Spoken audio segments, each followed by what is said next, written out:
दोस्तों नमस्कार, आप सभी का स्वागत है। आज मैं आपको एक ऐसे महान इंसान की बात बता रहा हूं, जिसके विषय में सुनने के बाद आपकी ऊर्जा पहले जैसी नहीं रहेगी, बल्कि एक नई ऊर्जा का संचार होगा। तो चलिए बिना आपका समय गंवाए मैं अपनी बात को शुरू करता हूं। दोस्तों, आज हम बात कर रहे हैं नवाजुद्दीन सिद्दीकी की। नवाजुद्दीन का जन्म 19 मई 1974 को उत्तर प्रदेश के मुजफ्फरनगर जिला के एक छोटे से गांव बुढ़ाना में हुआ था। यहीं उनका बचपन बीता। इंटरमीडिएट तक की पढ़ाई भी इसी गांव से की। बहुत से लोग सोचते हैं नवाजुद्दीन एक गरीब परिवार से हैं, लेकिन ऐसा नहीं है। वो एक ठीक ठाक जमींदार किसान परिवार से हैं। हालांकि अपना करियर बनाते वक्त उन्होंने परिवार से कोई आर्थिक मदद नहीं ली और बहुत बुरे दिन देखे जो उन्हें मजबूत बनाते गए। नवाजुद्दीन जी शुरू से ही अपने गांव से निकलकर बाहर जाना चाहते थे। वजह थी वहां का माहौल पढ़ाई लिखाई के लिहाज से सही नहीं था। दोस्तों, हमारे साथ भी अक्सर होता है। हमें खुद नहीं पता होता क्या करना है और हम हर काम में अपना हाथ आजमाने लग जाते हैं। ऐसे ही नवाजुद्दीन जी भी केमिस्ट की नौकरी छोड़कर दिल्ली आ गए, पर उन्हें पता नहीं था दिल्ली में करना क्या है। एक दिन उनके किसी दोस्त ने उन्हें थिएटर दिखाया। उस रंगमंच को देखकर नवाजुद्दीन जी को लगा वो जो करना चाहते हैं उन्हें मिल गया और वो एक थिएटर ग्रुप के साथ जुड़ गए। लेकिन थिएटर में उन्हें पैसे नहीं मिलते थे और उन्हें नोएडा में वॉचमैन की नौकरी मिल गई। वो दिन भर वॉचमैन की नौकरी करते और शाम को एक्टिंग की प्रैक्टिस यानी थिएटर करते। लगभग 1 साल बीत गया। नवाजुद्दीन जी दिन में बड़े लोगों को सलाम ठोकते और शाम को थिएटर करते। थिएटर में मेहनत करने के बाद उन्होंने नेशनल स्कूल ऑफ ड्रामा में एडमिशन लिया। अब तक नवाजुद्दीन जी को ये महसूस हो गया था वो एक्टिंग की दुनिया का हिस्सा बन सकते हैं, लेकिन सिर्फ नुक्कड़ नाटक और थिएटर से पेट भरना थोड़ा मुश्किल था। और यही पेट का सवाल उन्हें मुंबई ले गया। मुंबई में उन्होंने टीवी में हाथ आजमाया, लेकिन वहां भी उन्हें अपने रंग रूप के चलते कहीं जगह नहीं मिली। छोटा कद, सांवला चेहरा, एक हीरो की तस्वीर से कोसों दूर, और फिर मुंबई से भी निराशा ही हाथ लगी। नवाजुद्दीन जी बताते हैं, मुंबई में संघर्ष का यह ऐसा समय था। वह एक समय खाना खाते तो दूसरे समय के लाले पड़ जाते। उन्होंने कई बार हार मानने की सोची और सब कुछ छोड़कर वापस गांव जाने का सोचा, लेकिन फिर याद आता वह गांव क्या मुंह लेकर जाएंगे। वह कहते हैं, मैं वापस जाता तो गांव में सब मजाक उड़ाते।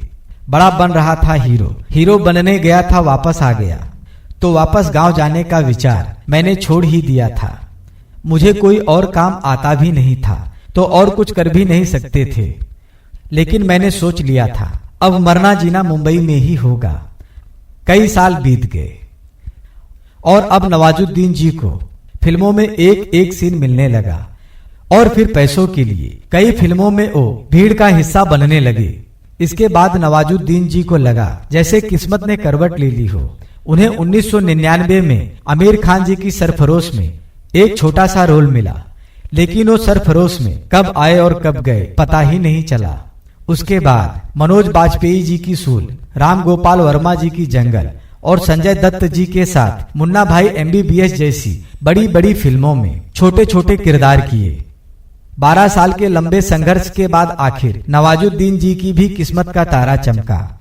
2010 में नवाजुद्दीन जी को आमिर खान प्रोडक्शन फिल्म पिपली लाइव में काम करने का मौका मिला, जिसके बाद वे सबकी नजरों में आ गए। नवाजुद्दीन जी ने फिल्म इंडस्ट्री में खुद को साबित करने के लिए 14 साल का लंबा सफर तय किया, जिसमें वो कई बार गिरे, कई बार टूटे, लेकिन उनके हौसले बुलंद थे।